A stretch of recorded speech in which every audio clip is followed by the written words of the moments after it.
শেষমেশ আমার প্রিয় নবীজির কথাগুলো সত্যি হচ্ছে।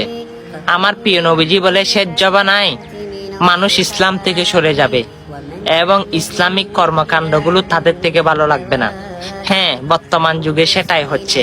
যেমন আপনারা ইসলামিক ভিডিও দেখেন, কিন্তু সেগুলো মানুষের কাছে শেয়ার করতে বললে আপনারা দান্দা বলেন। আরে ভাই, আমরা তো চাইলে অনেক ভিডিও করতে পারি, কিন্তু ইসলামিক ভিডিও কেন করি? আল্লাহ এবং আল্লাহ রাসূলকে পাওয়ার জন্য। হ্যাঁ, হয়তো আপনি সেটাকে দান্দা বলতে পারেন। অবশ্যই আজকে আপনি যদি জান্নাত পেতে চান, সেই জান্নাতের দোয়াটি সকল মুসলমানের কাছে ছড়িয়ে যান। অবশ্যই বিনা হিসাবে জান্নাত কে না পেতে চাই, আপনিও পাবেন। আল্লাহুম্মা ইন্নী আসআলুকা জান্নাতা বিগয়রি হিসাব।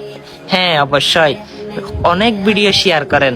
আজকে শেয়ার করতে হয়তো আমি বলবো না, আপনার মনে যদি জজবা উঠে যায় ইসলামের প্রতি, তাহলে এই জান্নাতের দোয়াটা সকল মুসলমানের কাছে পৌঁছে দিই। ভিডিওটা কষ্ট না হলে শেয়ার